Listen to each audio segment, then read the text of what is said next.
Familia hermosa, amigos, continuamos con nuestro estudio inductivo del Evangelio de Marcos. Para los que están con nosotros por primera o por segunda vez, hemos estado estudiando el Evangelio desde hace ya algunos meses, este Evangelio de Marcos, y hemos titulado a esta serie El Siervo. Consideramos que es el tema general de todo el Evangelio.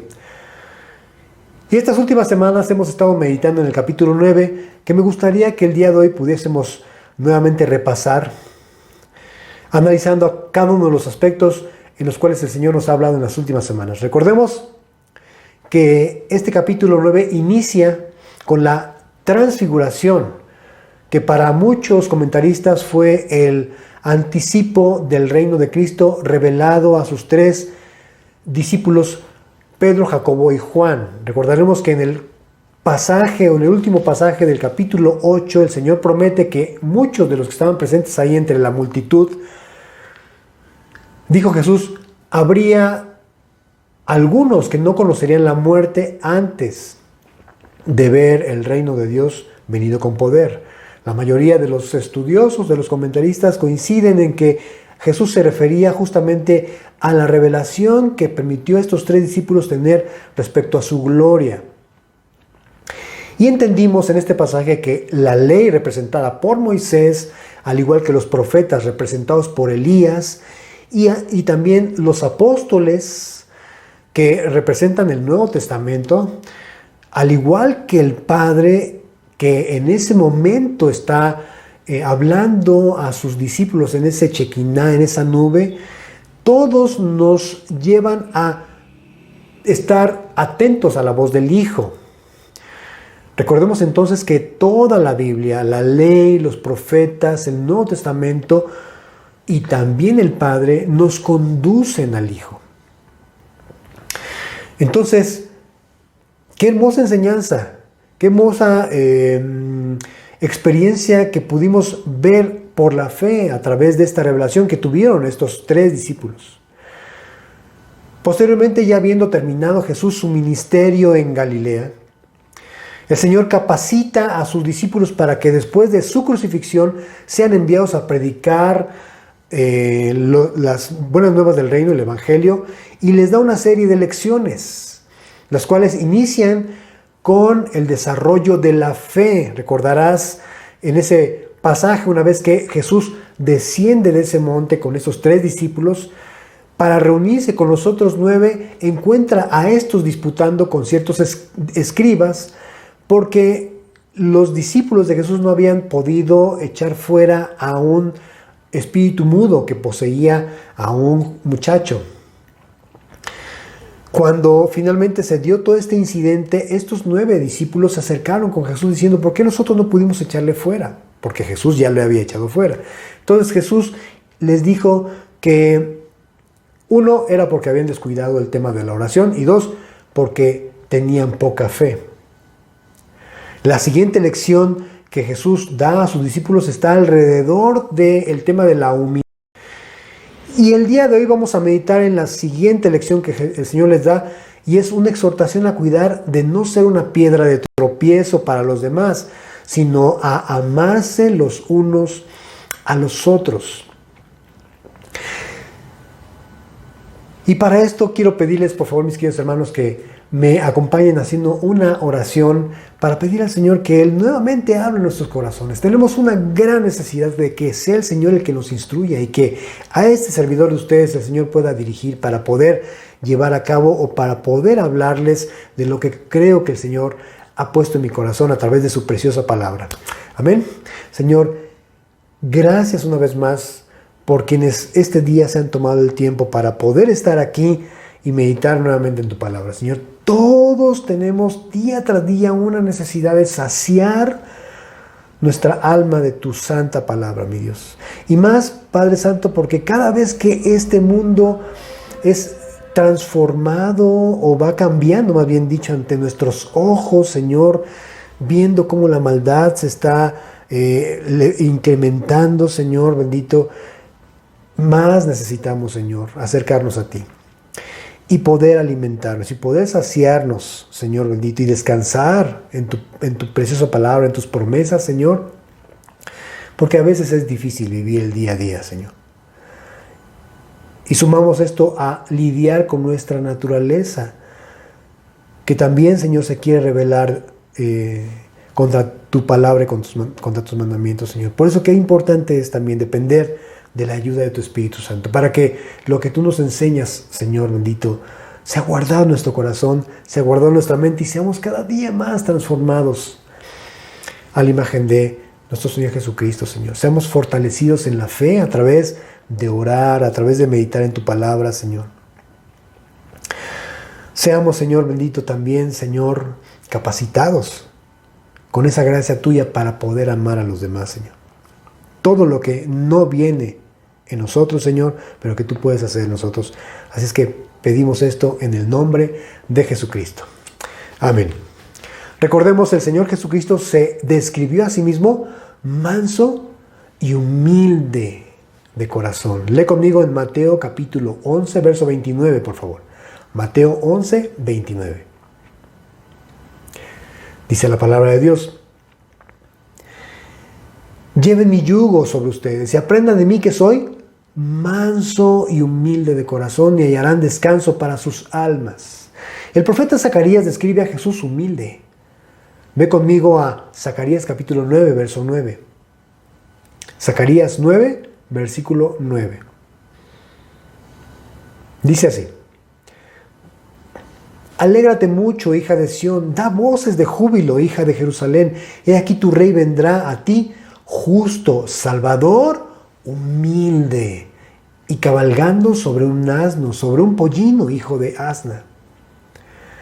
El apóstol Pedro testificó de la mansedumbre de Jesús. En 1 de Pedro, capítulo 2, versos 21 al 23. 1 de Pedro 2, 21 al 23. Dice: pues para esto fueron llamados, porque también Cristo padeció por nosotros, dejándonos ejemplo para que sigamos sus pisadas, el cual no hizo pecado ni se halló engaño en su boca, quien cuando le maldecían, no respondía con maldición. Cuando padecía, no amenazaba, sino encomendaba la causa al que juzga justamente. Jesús entonces es nuestro modelo de humildad y sus discípulos estamos llamados a seguir su ejemplo. Dice el verso 21, Cristo padeció por nosotros dejándonos, ¿qué dice? Ejemplo, para que sigamos sus pisadas. Cuando este pasaje me recuerda aquella ocasión cuando Pedro, sacando su espada, hiere al siervo del sumo sacerdote, cuando Jesús es aprendido, y el Señor le dice a Pedro que guarde su espada, que no sabe que él puede pedir más de 12 legiones de ángeles al Padre y vendrían en su ayuda. Claro que él tenía ese poder. Si él hubiese ejecutado ese poder, entonces nosotros no estaríamos aquí hoy. Pero él actuaba con mansedumbre, aún en esas circunstancias. Él no respondía con maldición. Cuando padecía, no amenazaba, sino más bien encomendaba la causa al que juzga justamente. Por eso es que entonces nosotros debemos seguir su ejemplo, no respondiendo maldición por maldición, no amenazando a quienes nos están señalando, a quienes nos atacan, ¿verdad? Más bien, estamos llamados a seguir sus pisadas. ¡Gloria a Dios! Dice Filipenses capítulo 2, versos 3 al 5. Filipenses 2, 3 al 5. Dice la palabra de Dios: nada hagan por contienda o por vanagloria, antes bien con humildad, estimando cada uno a los demás como superiores a él mismo, no mirando cada uno por lo suyo propio, sino cada cual también por lo de los otros.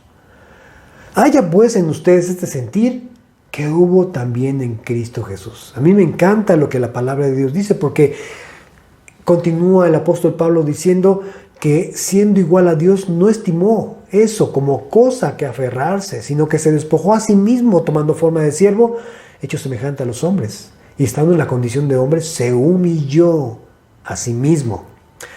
Cuando yo leo este pasaje, entiendo en mi corazón que el Señor entonces no prefirió su gloria antes que morir por nosotros y de esta manera ser obediente al Padre, porque lo que el Padre deseaba era salvarnos. Esta es la tercera lección para los discípulos. Decíamos al principio, la primera fue alrededor del tema de la fe. La segunda respecto a la humildad, que es el repaso que estamos haciendo ahorita. Y ahora, la siguiente lección es que aprendamos a amarnos los unos a los otros. Amarnos los unos a los otros. Los discípulos tenían otra concepción del reino del Señor. Como ya lo hemos visto, disputaban entre ellos para saber quién era el mayor en el reino. Esta disputa entre los discípulos se dio después de la última ocasión que Jesús tomó a Pedro, a Jacobo y a Juan para subir ese monte y transfigurarse delante de ellos. Y si sumamos las otras ocasiones en que estos tres eran llamados por el Señor aparte, en momentos importantes, por ejemplo, cuando Jesús fue a orar y poner sus manos sobre la hija de Jairo. Esta niña ya estaba muerta, pero el Señor la sanó y volvió a vivir. En esa ocasión solamente estos mismos discípulos estuvieron presentes. Los demás, los otros 9 discípulos, a ellos Jesús no los llamó. Y esto habría dado pie posiblemente a que pensaran estos 3 discípulos que eran mayores que los otros 9 discípulos. Y si tomamos en cuenta que unas horas antes de esto que estamos leyendo habían fracasado en su intento de echar fuera al demonio de ese muchacho, esto reafirmaría posiblemente en la mente de Pedro, Jacobo y Juan que potencialmente eran los llamados a ser mayores en el reino del Señor. Y de esta manera se daría esa disputa posiblemente entre los dos bandos. Por un lado estos 3 que defendían esa postura y los otros 9 que seguramente no estaban de acuerdo con que ellos pensaran así. Lo que no sabían es que el mayor en el reino es el que se estima superior, o más bien, el mayor en el reino no es aquel que estima ser superior a los demás como hoy lo vemos nosotros aquí. Más bien, en el reino de Dios se considera aquel que hoy es inferior a los demás, como lo dice Pablo en en Filipenses 2. Es decir, cuando Pablo dice que consideren a los demás como superiores a él mismo, lo que está diciendo es que tú y yo nos consideremos entonces con eso inferiores a los demás. También el que es mayor en el reino es el que mira no primero lo suyo propio, sino primero el interés de los demás.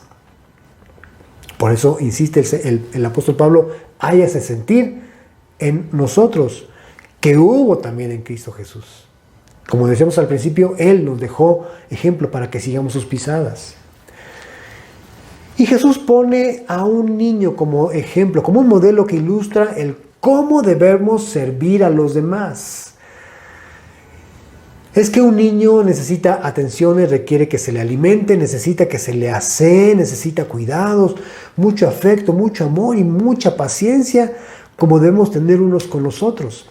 De esta forma se asume la posición humilde de un siervo hacia otro más débil que él, hacia otra persona necesitada. Dice el apóstol Pablo en Gálatas capítulo 6, si no mal recuerdo, en el versículo 2, que llevemos unos a otros las cargas, unos a otros y así cumplamos la ley de Cristo. La verdad acerca de cómo los creyentes deben tratarse unos a otros se basa en el principio que el Señor enseñó en Marcos, en el capítulo 9, en el verso 37 que meditamos hace 8 días. Marcos 9, 37. Que dice, el que recibe mi nombre a un niño como este, me recibe a mí. Y el que a mí me recibe, no me recibe a mí, sino al que me envió. Ese es el principio del Señor, de cómo debemos tratarnos unos a otros. Entonces, cuando servimos a nuestros hermanos sin importar su condición social, racial o económica, recordemos que estamos sirviendo a Cristo. En el aposento alto, a unas horas de la crucifixión del Señor, Jesús dijo a sus discípulos en Juan capítulo 13, verso 20. Juan 13, 20. De cierto les digo, el que recibe al que yo enviare, me recibe a mí. Y el que me recibe a mí, recibe al que me envió. Es muy importante que recordemos esto, mis queridos hermanos, porque el Señor dice que en la forma de tratar a los demás, especialmente a los que son de Cristo, es la forma en que lo estamos tratando a Él. Acompáñame a Mateo capítulo 25, versos del 34 al 40. Mateo 25, 34 al 40. Dice el Señor: entonces el rey dirá a los de su derecha: vengan benditos de mi Padre, hereden el reino preparado para ustedes desde la fundación del mundo, porque tuve hambre y me dieron de comer, tuve sed y me dieron de beber, fui forastero y me recogieron, estuve desnudo y me cubrieron, enfermo y me visitaron, en la cárcel y vinieron a mí. Entonces los justos le responderán diciendo: Señor, ¿cuándo te vimos hambriento y te sustentamos, o sediento y te dimos de beber?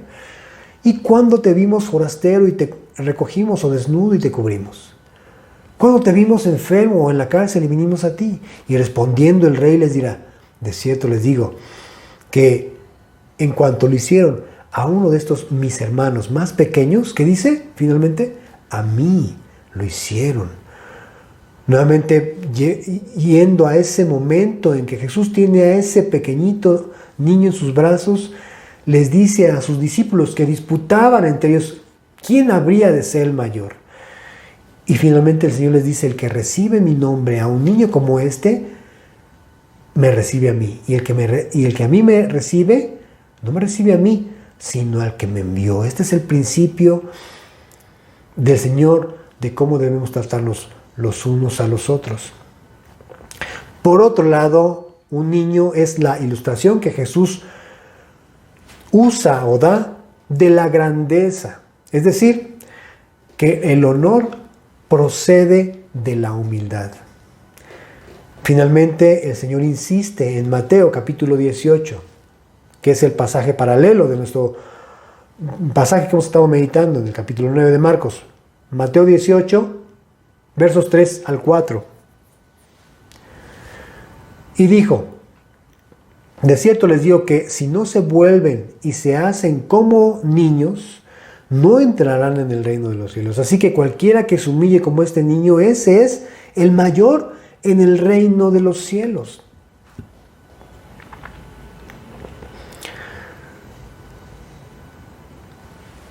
Recordarás en esa transfiguración en el monte, el Padre dijo a esos 3 discípulos: este es mi Hijo amado, a él oíd, ¿verdad? Pero Juan, siendo uno de esos 3, al parecer no puso mucha atención a esa insistencia del Padre respecto a oír al Hijo, porque él siguió en ese momento persistiendo en la lucha de poderes, en ese pensamiento de superioridad adelantada. Algunos comentaristas dicen que posiblemente sintiéndose o queriendo eludir el mensaje de Jesús, Juan le dice al maestro. Vamos a leer en Marcos capítulo 9, verso 38. Marcos 9, verso 38. Este es el pasaje que vamos a considerar el día de hoy de nuestro evangelio. Juan le respondió diciendo: Maestro, hemos visto a uno que en tu nombre echaba fuera demonios, pero él no nos sigue y se lo prohibimos porque no nos seguía. Este hombre anónimo, por cierto, era un verdadero seguidor de Cristo. Y a diferencia de los discípulos que no pudieron echar fuera a ese demonio del muchacho, este hombre sí echaba fuera demonios en el nombre de Jesús. Pero Juan y los otros trataron de impedirle lo que estaba haciendo porque no formaba parte de su círculo. Háganme ustedes favor. Pero ve lo que le responde Jesús en el verso 39. Vamos a leer del verso 39 al verso 41. Pero Jesús dijo: no se lo prohíban, porque ninguno hay que haga milagro en mi nombre que luego pueda decir mal de mí. Porque el que no es contra nosotros, por nosotros es. Y cualquiera que les diere un vaso de agua en mi nombre, porque son de Cristo, de cierto les digo que no perderá su recompensa. Aquel hombre anónimo estaba colaborando con el reino, ayudando al prójimo a través de echar fuera demonios. en el nombre de Jesús. No había por qué impedírselo. Ninguno que sirve con sinceridad al Señor, por más insignificante que parezca su servicio, está excluido del círculo de Cristo. Los discípulos entonces habrían discriminado a ese discípulo, tal vez de forma inconsciente, sí, pero era esa la naturaleza que de la misma forma los llevaba a competir o a discutir por saber quién era el mayor en el reino y actuar egoístamente uno contra el otro. Saben, a mí me ha parecido tan pertinente este pasaje porque sin duda yo me he visto como estos discípulos. Cuando he meditado en este pasaje, lo primero que ha venido a mi mente son tantas escenas en las que yo me he visto involucrado, pues en esa disputa de ser el mayor y de que el tema ministerial, tal vez no justamente ahora como pastor, sino en otras ocasiones, en otros tiempos, haya sido motivo de competencia. De esta manera podemos entender por qué el Señor exhortó a los discípulos y nos enseña a nosotros a amarnos unos a otros. Siendo nosotros creyentes, siendo nosotros sus discípulos. Ve conmigo a Juan capítulo 13, versos 34 al 35. Juan 13, 34 al 35. Jesús les dice, un mandamiento nuevo les doy, que se amen unos a otros como yo les he amado. Y me gustaría que tú subrayaras como yo les he amado. Que también se amen los unos a los otros. En esto conocerán todos que son mis discípulos si tuvieran amor los unos a los otros. Te pedí que subrayaras esta parte como yo les he amado porque pareciera que los discípulos podrían haber entendido este mensaje después de la cruz, pero todavía Jesús no iba a la cruz cuando les hizo esta insistencia, cuando les dio este nuevo mandamiento a sus discípulos. Ellos no entenderían, o más bien todavía no entendían el amor a través de ese sacrificio en la cruz, porque todavía no había sucedido, pero claramente sonaba en sus corazones este mensaje porque ya habían visto al Señor derramando su amor sobre ellos y sobre incluso hasta de sus enemigos o a favor de sus enemigos. Ellos sabían perfectamente a lo que se refería Jesús, aún sin todavía verlo, morir por nuestros pecados de manera injusta. Sin embargo, él insiste diciendo que se amen los unos a los otros. El verso 35 es clave, dice, en esto conocerán todos que son mis discípulos, si tuvieran amor los unos a los otros. Eso de alguna forma tuvo un cumplimiento en el libro de los Hechos, en el capítulo 4, entre los versos 32 y 37, cuando el Espíritu describe a través de Lucas que pues todos tenían todas las cosas en común y vendían algunos sus propiedades para con la ganancia dar para las necesidades de otros. Más adelante dice la palabra que el pueblo tenía favor, o ellos tenían favor con todo el pueblo, y el Señor iba añadiendo a los que debían ser salvos. Es decir, era un testimonio para los que no eran creyentes o no eran de la iglesia, el que se amaran unos a otros. Para Jesús entonces sigue siendo un distintivo que debe ser algo que alumbre, que sea visible entre la gente que todavía no está con nosotros o que no se congrega o que inclusive no cree en Dios, que hay amor unos por los otros. Pero los discípulos estaban peleando por lugares políticos e impidiendo egoístamente que otros contribuyeran a favor del reino porque no eran del grupo que ellos tenían. Esto sería visto como una forma sectaria, como algunos comentaristas agregaron. Recordarás esta película Pelotón, y quise yo ponerla como ejemplo. Pelotón es una película bélica que se desarrolla en lo que se conoce como la Guerra de Vietnam. Y les voy a ilustrar, o les voy a dar esta descripción dentro de este tema por una razón.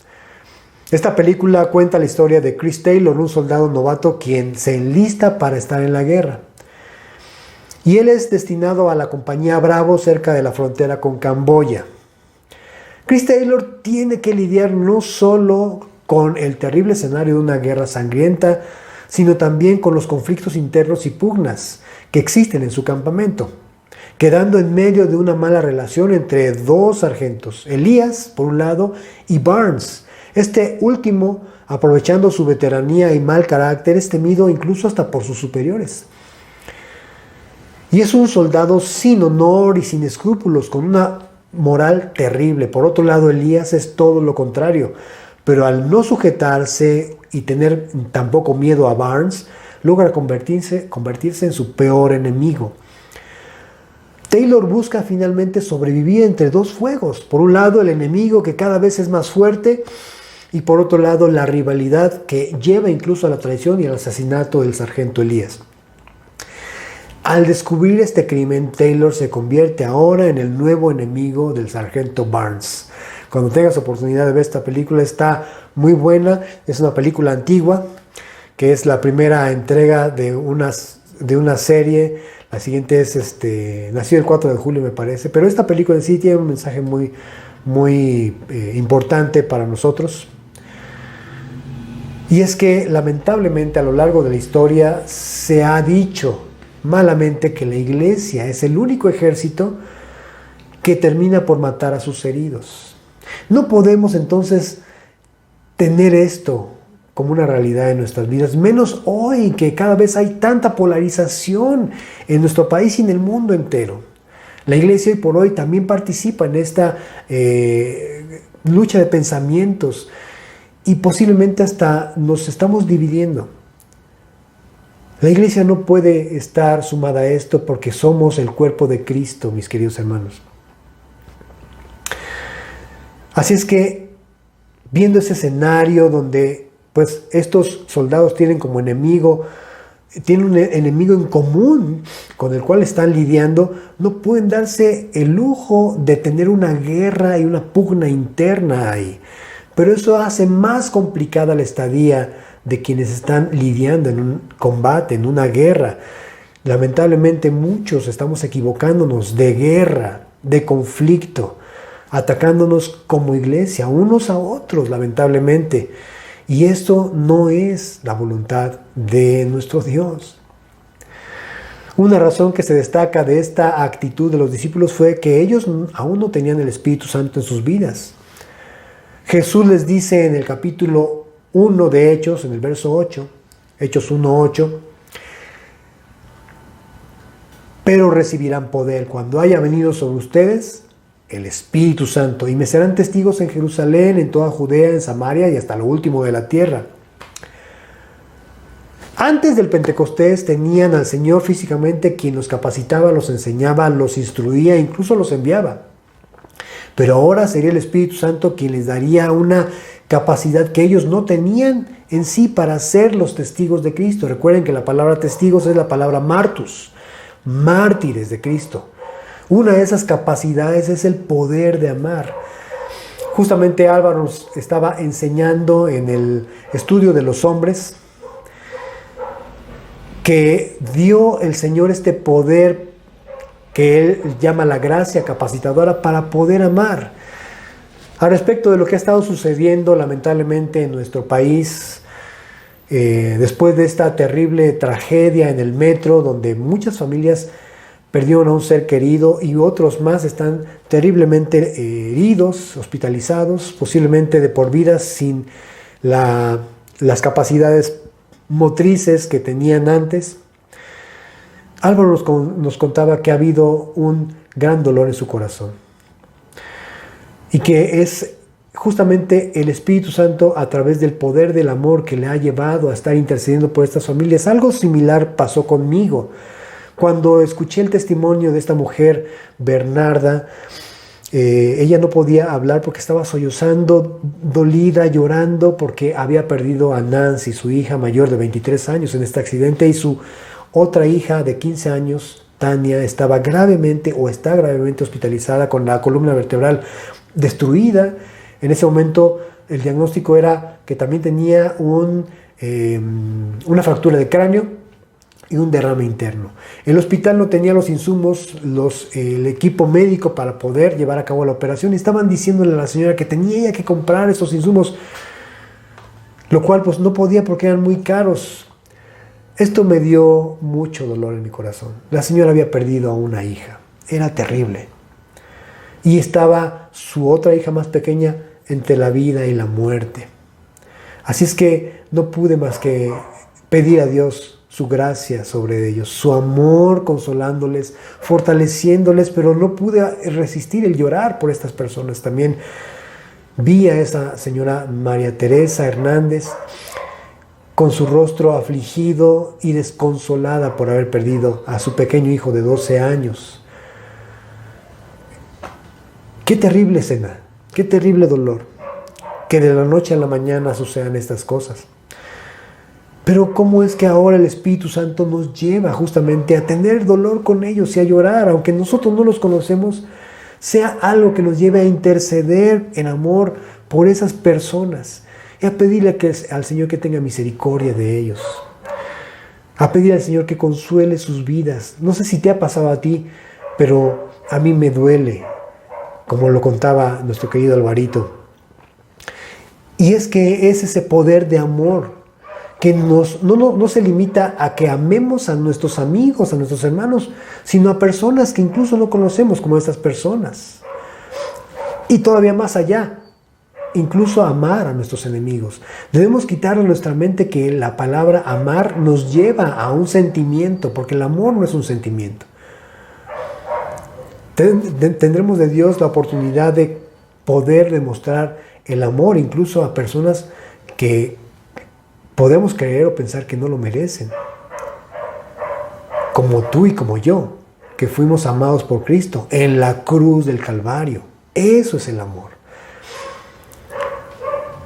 Dios amó a todos, incluso a aquellos que le rechazaban y que no creían en Él. Ve conmigo a Mateo capítulo 5, versos 41 al 48. Mateo 5, 41 al 48. Jesús dice: y a cualquiera que te obligue a llevar carga por 1 milla, ve con él 2. Fíjate que esto es importante porque dentro de la historia o el contexto histórico pues de Israel, sabrás que en ese tiempo de Jesús, en el primer siglo, ellos tenían una ocupación romana. Ellos habían sido conquistados por los romanos. El gobierno que presidía en ese momento ahí en Jerusalén era romano. Muchas veces los soldados romanos podían detener la marcha de cualquier ciudadano judío y decirle o obligarlo a cargar 1 milla, una carga, vaya. Como recordarás aquella ocasión cuando Jesús va con su cruz a cuestas y en ese momento va pasando Simón de Cirene, una persona desconocida, pero un soldado romano lo detiene y lo obliga a llevar la cruz de Cristo, y este fue el que llevó finalmente la cruz hasta el Gólgota. De esa manera, pues entonces, los soldados podían ejercer su autoridad sobre cualquier ciudadano judío, para llevarle carga. Así es que cuando Jesús les dice, cuando alguien te obligue a llevar carga por 1 milla, ve con el 2, esto podría haber sido ofensivo para hasta los discípulos de Jesús. Al que te pida, dale, dice el verso 42. Y al que quiera tomar de ti prestado, no se lo rehuses. Oíste que fue dicho: amarás a tu prójimo y aborrecerás a tu enemigo. Pero yo les digo: amen a sus enemigos. Bendigan a los que les maldicen, hagan bien a los que les aborrecen y oren por los que les ultrajan y les persiguen, para que sean hijos de su Padre que está en los cielos, que hace salir el sol sobre malos y buenos y hace llover sobre justos e injustos. Porque si aman a los que les aman, ¿qué recompensa tendrán? ¿No hacen lo mismo los publicanos? Y si saludan a sus hermanos solamente, ¿qué hacen de más? ¿No hacen también así los gentiles? Sean pues ustedes perfectos, como su Padre que está en los cielos es perfecto. Y es perfecto porque dice el verso 45 que hace salir el sol sobre malos y buenos, no solamente sobre los buenos. En tal caso, ninguno de nosotros merecería que saliera el sol, solo Jesús. Y hace llover sobre justos e injustos. De esa manera es como ama el Padre a todos. Para nuestra naturaleza caída esto es muy difícil, incluso hasta para los discípulos de Jesús, como les decía, respecto a llevar la carga de un soldado romano, de un gentil. Eso era algo ofensivo, pero el Señor les dijo que recibirían poder cuando viniera el Espíritu Santo sobre de ellos. Jesús les dio entonces ese poder que necesitaban para amar a los demás, incluso a quienes por naturaleza racial no amaban. Nadie de los judíos, es decir, a los gentiles. Lee conmigo en Juan capítulo 20, versos 21 al 22. Juan 20, 21 al 22. Entonces Jesús les dijo otra vez: paz a ustedes. Como me envió el Padre, así también yo les envío. Y habiendo dicho esto, sopló y les dijo: reciban el Espíritu Santo.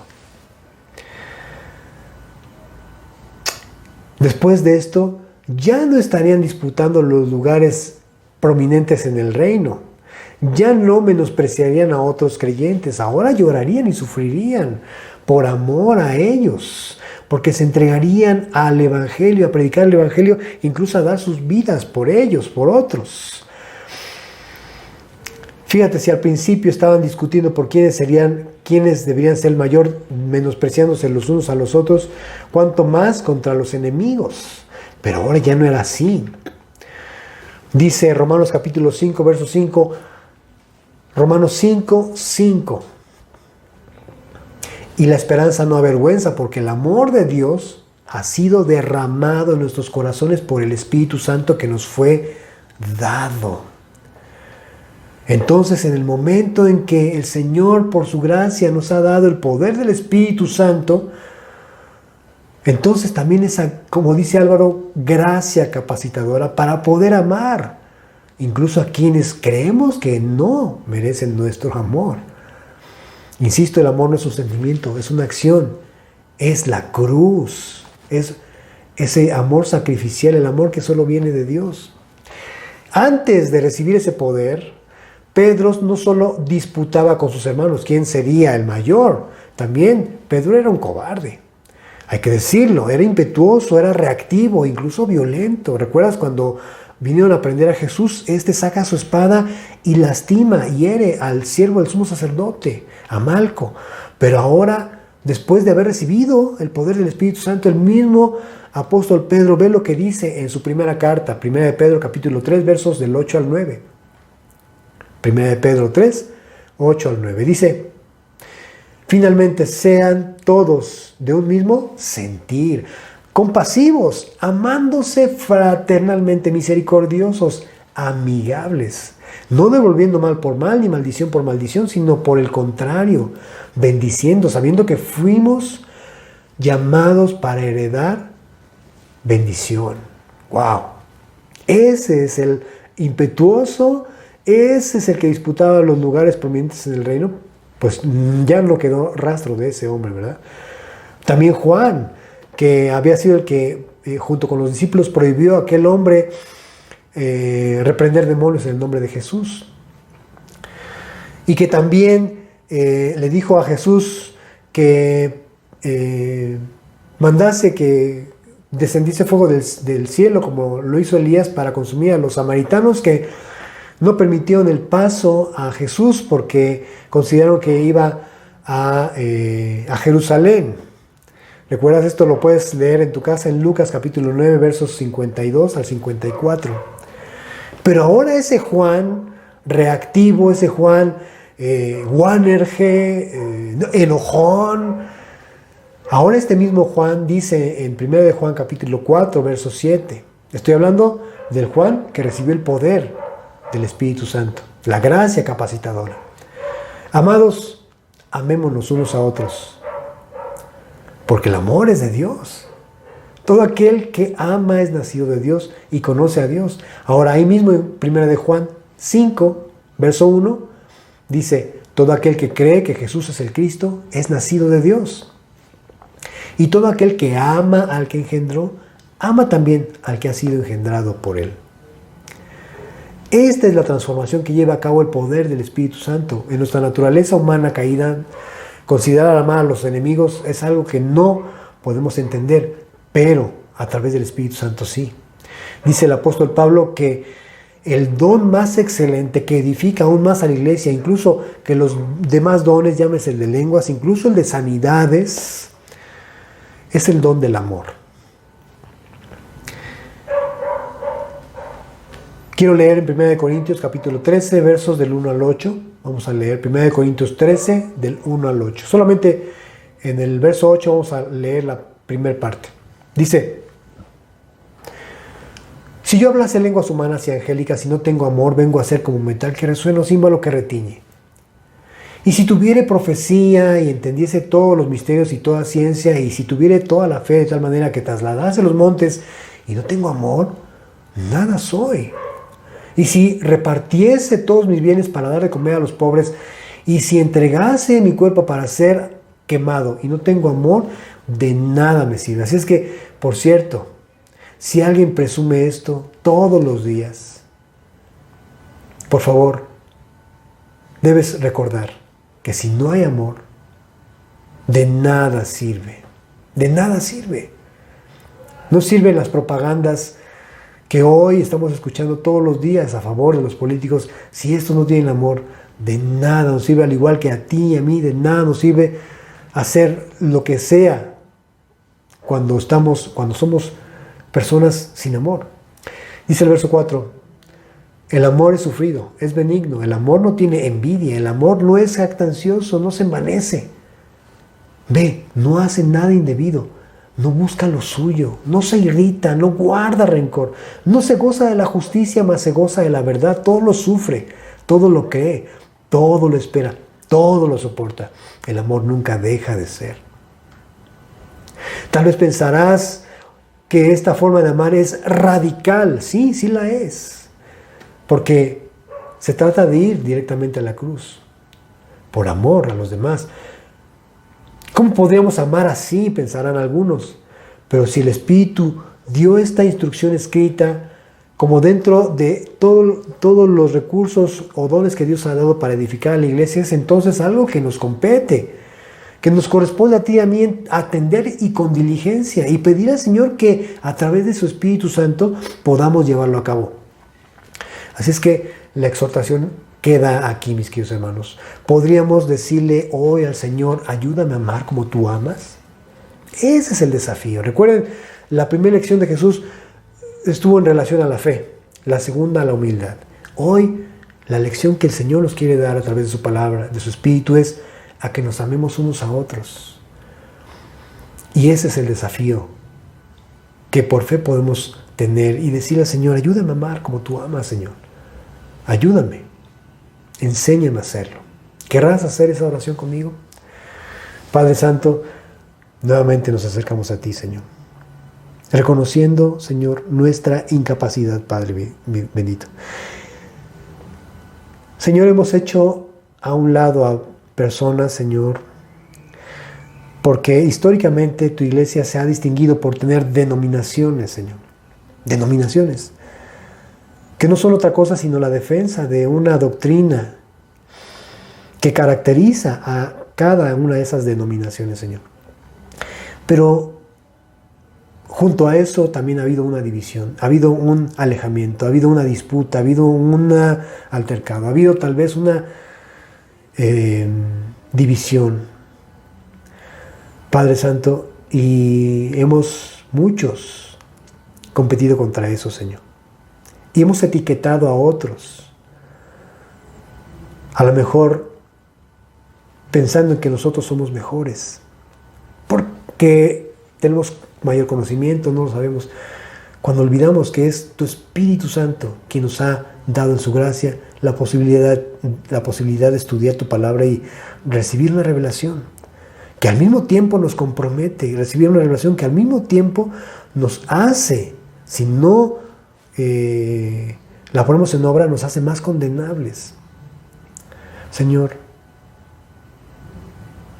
no podemos jactarnos de eso, Señor. No podemos presumir que tenemos las instalaciones mejores, que enseñamos de manera más elocuente o que tenemos mayor conocimiento. No podemos jactarnos de eso, Señor. Porque si todo eso existe, pero si no amamos, no somos nada, Señor. Finalmente, Señor, estamos como en ese campamento, esa compañía Bravo, que no solamente luchaba contra un enemigo en común, sino también entre ellos luchaban, Señor. No podemos nosotros como iglesia luchar entre nosotros, Señor, sabiendo que esa no es el llamado que tú has hecho a tu iglesia. Nos hemos equivocado de lucha, Señor. Nuestra lucha, dice tu palabra, es contra el enemigo, contra el pecado, Señor. Perdónanos entonces, Señor, por hablar mal de otros hermanos. Perdónanos, Señor. Por sentirnos tal vez superiores a otros. Perdónanos, Padre Santo. Por criticar, Señor, que otros todavía no tengan la revelación de tu palabra, Señor, y que incurran, Señor bendito, en algo que tu palabra sanciona. Señor, cuando nosotros mismos estamos señalando y automáticamente, Señor, estamos transgrediendo tu mandamiento de amarnos unos a otros, Señor.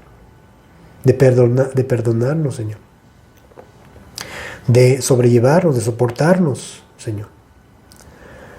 Mi Dios, enséñanos a amar como tú amas, Padre Santo. Y la manera en que tú amaste, incluso a quienes no lo merecían, era tomando la cruz, Señor. Este día queremos pedirte que nos enseñes a amar verdaderamente, Señor. Es la necesidad que tenemos hoy, Señor. Y mi Dios, sabemos que algún día estaremos ante ti, en ese llamado tribunal de Cristo, para compadecer delante de ti, Señor, y darte cuentas justamente de esto, Señor. Porque tú nos has dado la capacidad de tu Espíritu para amar. ¿Qué diremos delante de ti? Sabiendo que tú nos capacitaste, tú nos diste, Señor bendito, nos proveíste de esto y que no lo echamos a andar, Señor. No lo obedecimos, fuimos negligentes. Porque en tu presencia, Señor, tú no nos cuestionarás diciendo cuántas personas te amaron a ti, sino más bien a cuántas personas amaste. Así es que ayúdanos a reflexionar al respecto, Señor, y enséñanos a amar como tú amas, Señor. Te lo pedimos en el nombre de Jesús. Amén. Mis queridos hermanos y amigos que hoy están con nosotros, sigamos meditando en la palabra del Señor.